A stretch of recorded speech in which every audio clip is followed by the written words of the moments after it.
Up. Shit. Thought it wasn't gonna work for a second. Bro, I was touching your I was touching the picture. I was like, all right, it's not saying ad, so I'm like, what the hell? But Yeah, now. we good. All right, sweet. Trying to cover up this staff stuff real quick. I ain't trying to get caught on camera. God. Oh man. So yeah, just want to do like a quick like 20-25 minute recap of the weekend, pretty much like everything during the weekend, like all sports, pretty much. So, we'll mainly just do the NFL, the Tiger Woods thing, and then the Jimmy Butler thing, and then I think Media Day was like yesterday. Yeah, Media Day was yesterday. So, all right, well, we can fire it off with the NFL, I guess. Crazy weekend, boy. Yeah. See, it's weird because I went to the Jags game, so I didn't get to like keep up with everything while I was there because A, I was pretty drunk. B, I just didn't pay much attention to anything else. There was I think it was 3 big upsets this week is what we ended up with. Yeah, Minnesota was awful. Oh my! That was crazy. The Jags-Titans game was a crap fest. Yeah, that was probably like honestly the worst like offensively played game of the week. What was the other one? Oh, I guess New England losing to the Lions. Yeah, I could say that would be an upset. Yeah, well, it is an upset because the Lions are supposed to be terrible. I'm not going to sweat that with New England. I mean, we've seen them do that. I mean, it's the first time I think it's that Brady's lost back-to-back games since 2002. Yeah. But I'm not going to sweat it too early. I mean, I know they're 1-2, but there's a lot of season left, and the AFC is honestly kind of weak with, Miami's 3-0 in his division and the AFC East. That's crazy. I don't think it's going to last very long. I mean, they played the Titans, the Raiders, and I don't know who else they played. So it's not like they played any teams of, with a threat. Right. So whenever they got to go play, some better teams, they're going to struggle. Yeah, I don't know what was up with Minnesota. I don't know how that offense puts up 6 points against Buffalo's defense, who literally had Vontae Davis quit last week at halftime because they're so bad. Well, they put in the rookie quarterback. He looked pretty good. Josh Allen, yeah, he just needs to quit jumping over people. He hurdled over that defender, man. That was awesome. You die to do that. You get hurt like that. Yeah, no kidding. But he looked very good. The Atlanta-New Orleans game was just a shootout. I mean, like a college football. That was probably one of the better games this week. Drew Brees hit the spin cycle, dive into the end zone thing. That was Twice. Sweet. Yeah. What else? Cincinnati finally lost to Carolina. Houston's now 0-3. They lost to the Giants. KC again, scores 38 points and wins, but they gave up almost 30 again. Yeah. See.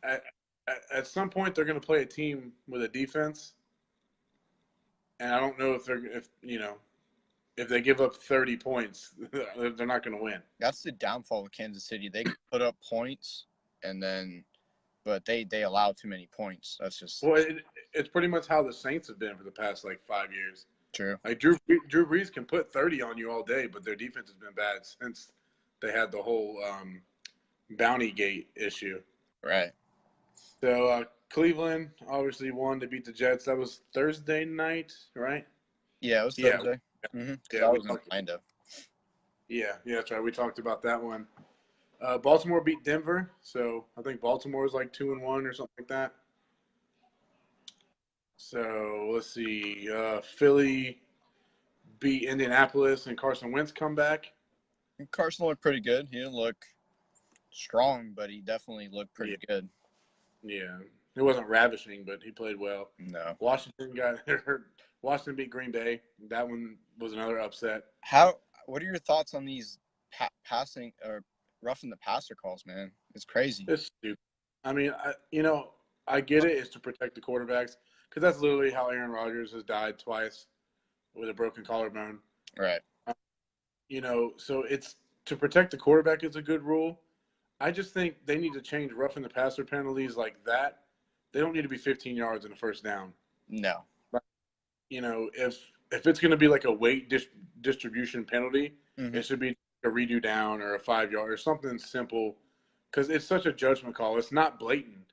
The blatant ones are penalties. Yeah. If if a quarterback gets hit and you don't know if it was rough or not, it probably wasn't. When the That quarterback gets obliterated like 3 steps after he thrown the ball, obviously that's a penalty. But the whole weight distribution thing's stupid. but the Clay Matthews one, that wasn't roughing the passer at all. No, his knee hit the ground before he even Yeah. landed on it. Yeah, no. So, but also with that Washington game, uh, Green Bay's A-Rod, he's beat up anyway. So Right. them losing is not that big of a deal. Washington's offense has looked good with Alex Smith. AP looking The, pretty good. yeah. The Chargers and Rams game was a good one. My Super Bowl pick Chargers are 1-2 right now. So Not looking good. I did see a tweet earlier that from now on out they have the easiest schedule in the league. So I mean, if they can win, 10 of those, they're going to go to the playoffs. Rams, boy, the Rams looking really good. Rams are looking like the most complete team in the NFL. They got a defense and they have an offense that can score 30 easily. They have Todd Gurley, they got Goff. So, they look really strong. Who else? Oh, yeah, Arizona, Chicago had a close game, 16-14. Yeah, Chicago pulled it out. I didn't pay much attention to that. And then, Dallas. And Dallas just looked like they didn't take Seattle seriously at all. Dallas better start looking for another head coach, man. They should have fired Jason Garrett like 4 years ago. Yeah, bad. Like, He that team is so incomplete. Well, when you have like the biggest roster of like salary size, like what your roster's worth, and you can't even make the playoffs, but every 2 or 3 years, he should have been fired 4 years ago. Like that team is a mess, and they have good players too that they can go far, but yeah, coaching. Tony Romo would probably have a Super Bowl if it wasn't for Jason Garrett. Agreed. And then obviously, as we said, Detroit beat New England. Matthew Stafford didn't look terrible for once because New England has the worst secondary in the league, which is hard to believe, but they do. Kerryon Johnson was the first running back that ran over 100 yards besides Reggie Bush in 13. Yeah, for the Lions. That's crazy. They haven't had a 100-yard rusher in 5 years. It's insane. So, we'll dig into next week more when we do a show on Friday. Oh, we forgot Monday night's game last night. Oh, yeah, the Steelers and Ryan Fitzmagic finally ran out of magic. Ryan, not Magic. Which they still only lost by, what, 3? 3. Yeah, So you throw 3 interceptions and your team still barely loses. That's still better than what Jameis Winston could have done. What do you think they're going to do? I don't think you keep Fitzpatrick, who's been playing. I mean, listen, he played a team on a Monday night. Pittsburgh is supposed to be like the best team in the league. They have one of the most talented rosters. They've just laid an egg the first couple of weeks because their coach is letting all kinds of crap go on in their locker room and all that BS. So they came out and actually played and put up points like we know Pittsburgh can do. Right. And, Fitzpatrick just he does this. He does this every time. He gets called in. Yeah, he balls for like 2 or 3 games, and then you get a mediocre quarterback. So I think you roll with him. At least tell Jameis, hey, you keep screwing up and all this BS. We're not going to play you. Don't let him just come back from suspension when your team's 2-1 and let him take the reins of a team that's playing well. Don't do that. So, but yeah, and then also I will say, I did call Tennessee over Jacksonville. I'm pretty sure I called that last week. Didn't think it was going to happen, but I called it. 9-6 though. I mean, that was like a defensive. It was, well, I mean, we had Gabbard in early, and I thank Jacksonville for knocking him out of the game. But then we got Marcus in there who has a little bit of common sense and can, check plays and make defenders miss when he runs around a little bit, and that's pretty much what won the game. Blake looked terrible. He looked like, last year's Blake or even the year before Blake. Kept getting into him. They kept getting in his face. Well, it's, JP has said this, and my dad says this. When Jacksonville gets in a tight game and they get down, it's like they don't know what to do. Like when they go down and score a touchdown and the other team kicks field goal, then they go back down and score another touchdown. All of a sudden it's 14-3. They can just feed their backs, feed their bats, dink and dunk, take a shot when they can take a shot. But then when they're in a tight game, they still don't trust Blake with the football. No. And that's their downfall of this season. They're going to come out next week. They'll probably play well. They'll probably win. And they're going to keep riding this wave, and then they're going to get into a close game late that they need, and Blake's going to have to throw a pass, and he's not going to be able to do it. So They definitely need Fournette back healthy too. yeah, well, and like I said, I think Blake does play better. What, that was the first game they've lost without Fournette. I think they're 4-1 now. Yeah. So I think he does. The play calling was terrible. I'm telling you, as a Tennessee fan, our secondary, it's okay, but Malcolm Butler doesn't have that top end speed. You could have just sent Dede right by him. Yeah. And they never tried it. So I don't know. But yeah, NFL Week 3 was a crazy one. I won my fantasy matchup, so I'm 2-1. Yeah, I was up by 42 last night, and I was done. But my buddy had Big Ben, and he only scored like I think 20. Last night I had who was it? I had this Deshaun Jackson that needed to do something, and it didn't happen. And then Brady. Did he score at all? No, he only had three catches for like 37 yards. It was bad. Wow. So yeah, that was, like I said, Week 3, a lot of upsets. Hopefully Week 4 is just like it. I love upsets in the NFL because a lot of years like we get into Week 3 and 4 and there's like 8, 9 teams still like undefeated. I think there's 3 now. Yeah, it's Miami, Kansas City, and there's a third one. Is it who is it? Well, you said Kansas City, Miami. It's not Carolina, is it? It might be Carolina. No, did they lose the first week? No, they because they beat the Falcons. Oh, it's the Rams. Oh, yeah. Got it. Yeah. So there's only 3. So, like I said, we'll dive in later on about who they all play and what their odds are like for this week. But other news this weekend: Tiger Woods, for the first time in 5 years, it wasn't a major, but he did get a victory. 80th win. Yeah, it was his 80th win. He's been so close over the last month, and he dominated from the beginning this weekend. Yeah, no, he was carrying the pack for a while. I don't know if it was Thursday or if it was Saturday, whatever day it was. He was like, I think he was like 500 through the first 6 holes or something. He was balling. He finished 11 under. It's just, I don't know. Is there more to come, or was this his like? Did he top out right here? Like, he finally got the victory. He got the comeback. Does now he kind of start to like take his foot off the gas and settle down, even though he just got back? He needs to prepare for the Masters because I think that's what he wants. Yeah, he definitely wants a huge major. Yeah, I think they said that he's got like the best odds to win the Masters next year at like 9-1. Yeah, it's like 9-1, but I don't think he falls off. I think he pushes for a little bit. He should. I think he's playing in the Ryder Cup, I believe, or already did, or the Ryder Cup starts, I think, this weekend. Yeah, so it's the first time he's played it since 2012, is what I've seen. Yeah. So I mean, golf's always better with Tiger back. Everybody knows that. When Tiger was on play.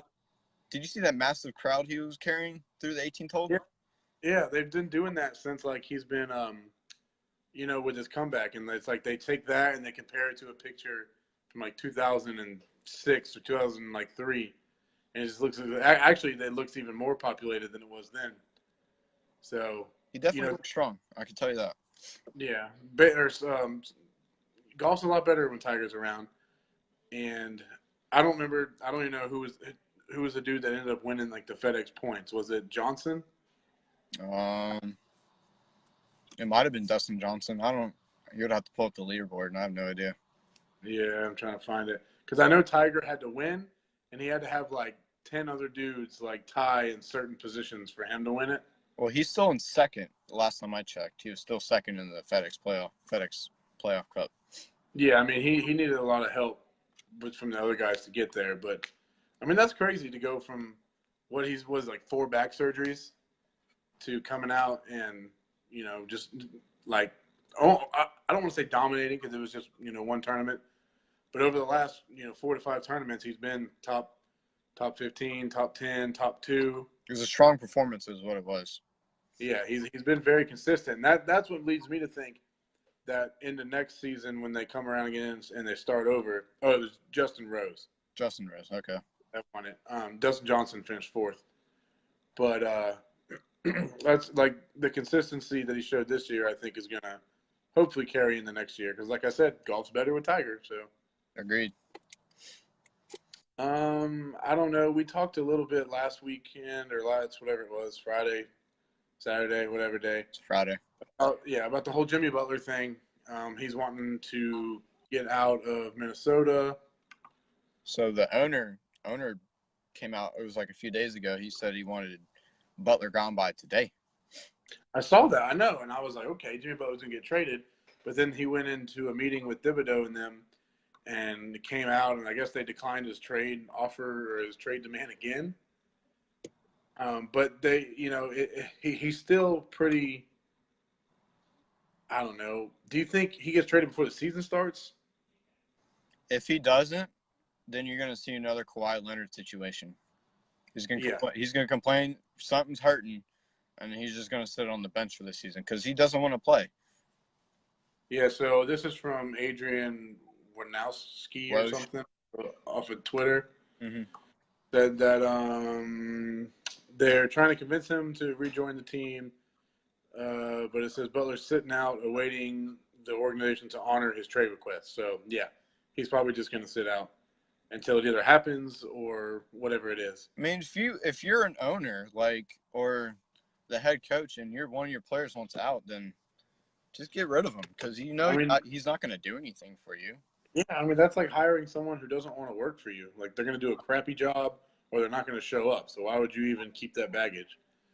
And then they just signed Cat to a max. It was it 5 years, 190 million? Yeah, they can give him all they want. No, Karl-Anthony Towns. I'm saying they could have gave Jimmy that and they didn't. And I think that's probably like I almost want to say that like maybe that kind of rumored around in their locker room or something the last couple of weeks that they're going to extend, Karl-Anthony Towns and not him. And it probably pissed him off a little bit because he probably thinks he's better. Well, they used that money because they knew Jimmy Butler wasn't going to – they were trying to push Jimmy Butler out the door.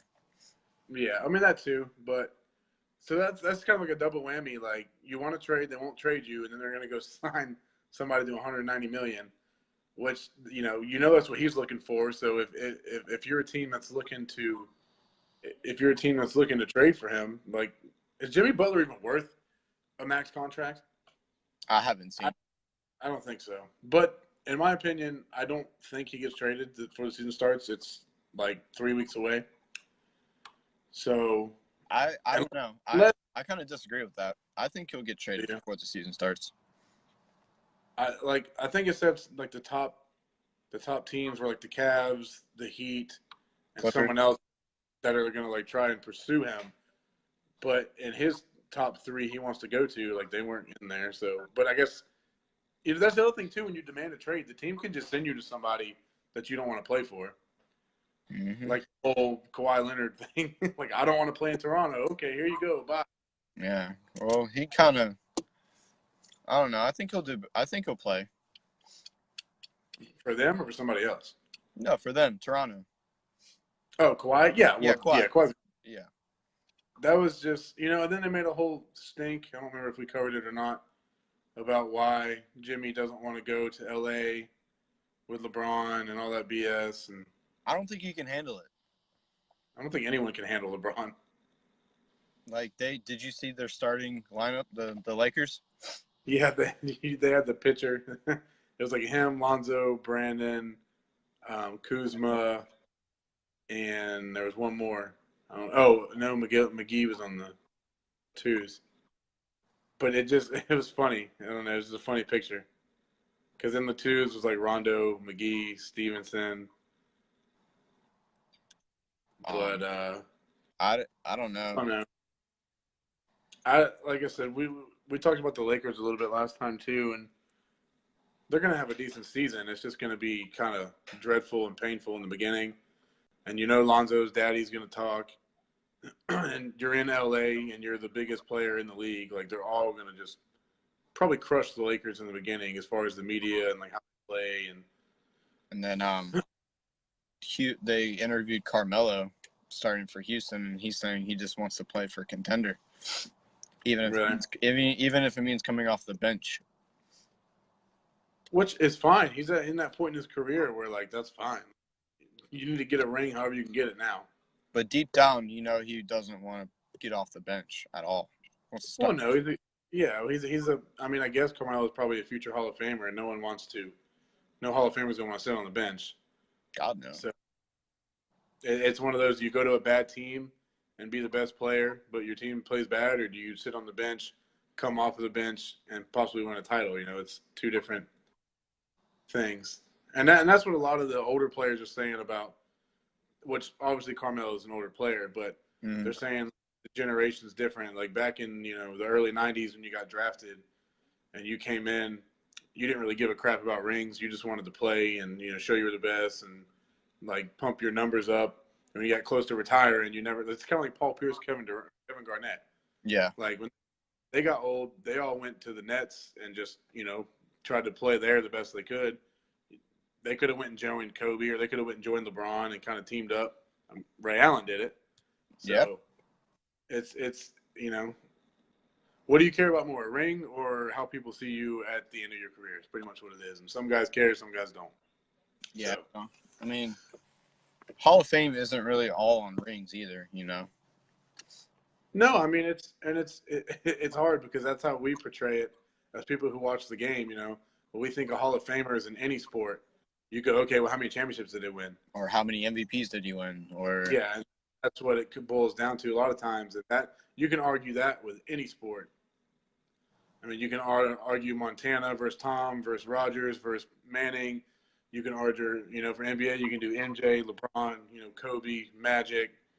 All those guys. In NFL, you can throw Dan Marino in there because he never even got to a ring.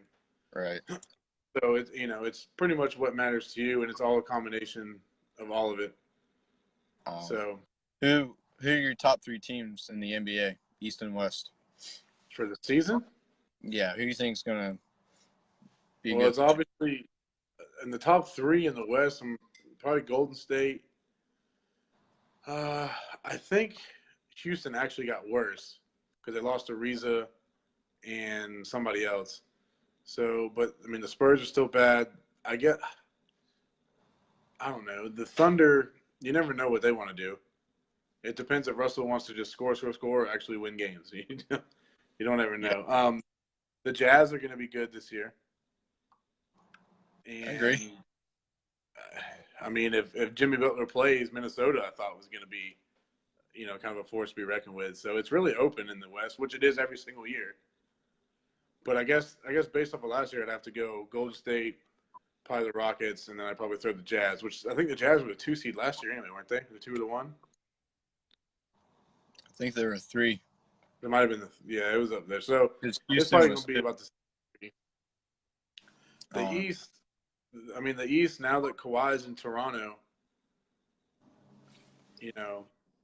it's obviously still Celtics with, they have a superstar in every position. The Heat aren't going to be any good. I thought the Wizards were going to be okay, but I don't know. It's probably going to be Celtics, Atlanta, and then, I mean, I'd say Toronto because of Kawhi. Agreed. Atlanta's always there. Atlanta's always so close, and neither of them got to see LeBron this year, so it's the most open it's been in the East in the last ever because LeBron's not there. So in the last 18 years, he's been is it 16 years he's been in the league now? I think it's 17. No, he came in 2003, I believe. So, yeah, the last 15, 16 years is the most open the East has ever been. So, we'll see. It's a long season. Hopefully, we don't see any injuries, kind of like what happened with Celtics last year. Hopefully, everybody stays healthy and everyone will be at their fullest when playoffs come around. That way because last year the playoffs were pretty boring. That's what it comes down to, is if you're healthy in the playoffs. Yeah, every single year. So, but all right, we can wrap that up there. Just a quick little live feed to give everybody something to watch and listen to. I kind of like doing this because now we get to do our recap of the weekend, and then we can just dive into our next show completely on what's ahead. Sure. So, but yep, if you guys watched it, and I appreciate whoever tuned in and watched and listened for a minute, go on your iPhone and go to iTunes or iPodcasts search for us, like us, give us a review, help us get put on the hot charts on there. Listen to our things on SoundCloud, Facebook, Twitter. Go to our Instagram. We need to post a new picture too. Okay. We need to put Instagram stuff. So, but yeah, I think we covered about everything so far. Just a little quick one.